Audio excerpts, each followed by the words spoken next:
Halo, saya Risnawati Senaga. Saya ingin membahas tentang tiga, tiga pengusaha sukses yang ada di Indonesia. Yang akan saya ceritakan yaitu identitas, perjalanan hidup.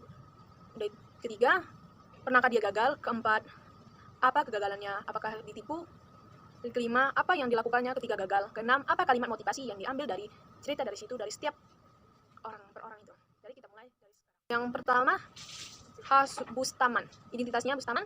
Bustaman lahir di Lintaubo, Tanah Datar, Sumatera Barat, 11 September 1942. Umurnya sekarang 74 tahun. Dia adalah seorang pengusaha asal Indonesia. Ia merupakan pendiri sekaligus pemilik jaringan restoran sederhana.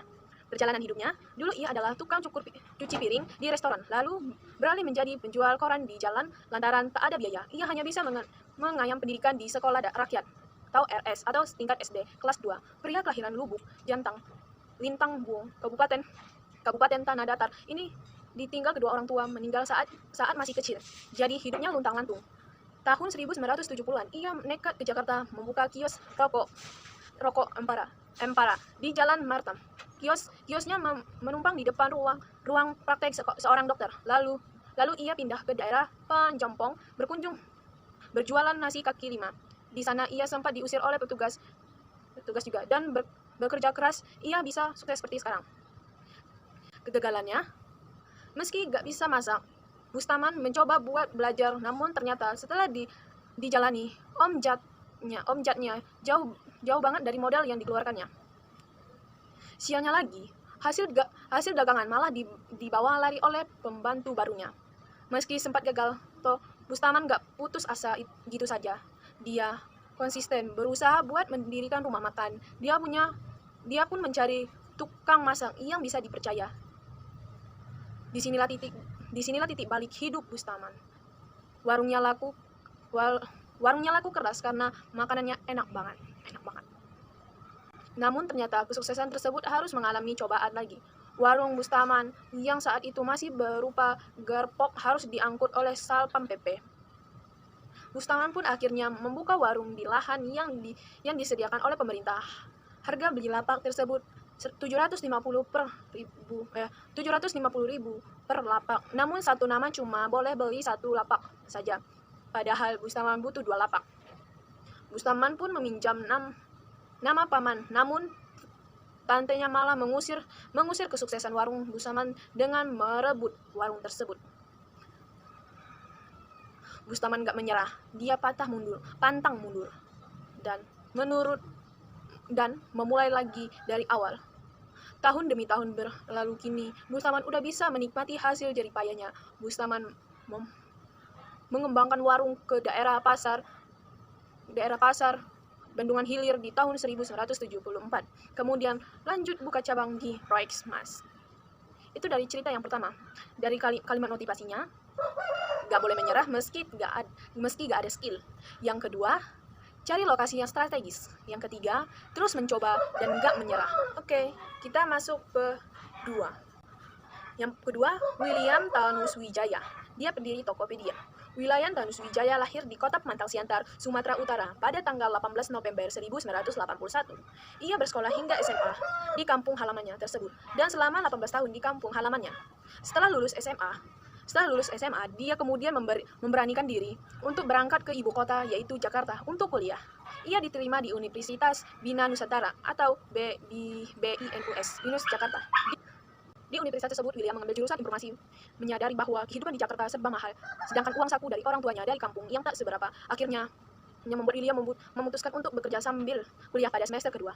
Ia bertekad untuk membantu orang tuanya membiayai kuliahnya. William pun bekerja di sebuah warnet yang berlokasi tak jauh dari kampus sebagai penjaga. Ia bekerja di warnet tersebut mulai dari jam 9 malam hingga jam 9 pagi. Kehidupan William akhirnya berkuat dengan komputer dan dunia online. Dengan pengetahuan dan pengalaman yang telah diperoleh, William mengajak salah satu rekan bernama Leontinus Alpadison merintis Tokopedia pada tanggal 6 Februari 2009 yang kemudian rilis pada 17 Agustus 2019. Tanpa memakan waktu lama, Tokopedia mendapatkan suntikan investasi pada tahun pertamanya dan dinobatkan sebagai bukalapak.com terbaik di Indonesia oleh Bubu Hours. Kini Tokopedia menjadi satu platform terbesar yang menghubungkan penjual dan pembeli dengan proses jual beli yang aman, nyaman, dan praktis. Kalimat motivasi yang diambil dari cerita kedua ini yaitu, kami percaya kesuksesan itu hanya bisa diraih dengan cara membantu orang lain menjadi lebih sukses. Oke, kita masuk yang ketiga. Yang ketiga ini adalah Ahmad Zaki. Ahmad Zaki dilahirkan di Seragan pada tanggal 24 Agustus 1986. Masa kecil Zaki tak berbeda dengan anak-anak kecil lainnya. Ia tumbuh besar di Sarangan TK sampai SMA di Sarangan, di Jawa Tengah. Ahmad Zaki mulai mengenal dunia komputer pada tahun 1997, yaitu usia 11 tahun. Ketika itu, pamannya memberikan ia buku tentang komputer. Sejak saat itu, hobi seorang Ahmad Zaki adalah utak-atik komputer. Kecerdasan Ahmad Zaki terlihat nyata ketika di bangku SMA. Ia ditunjukkan mewakili sekolah untuk berkompetisi di ajang Olimpiade Sains Nasional atau OSN bidang komputer, dan Ahmad Zaki pun menang sampai tingkat nasional. Lulus SMA, Ahmad Zaki diterima sebagai mahasiswa Teknik Komputer atau ITB. Pada semester 4, ia mencapai IPK 4.00, yaitu nilai sempurna untuk semua mata kuliah di semester itu. Setelah lulus dari ITB, Ahmad Zaki mendirikan perusahaan jasa konsultasi teknologi bernama Suite Media.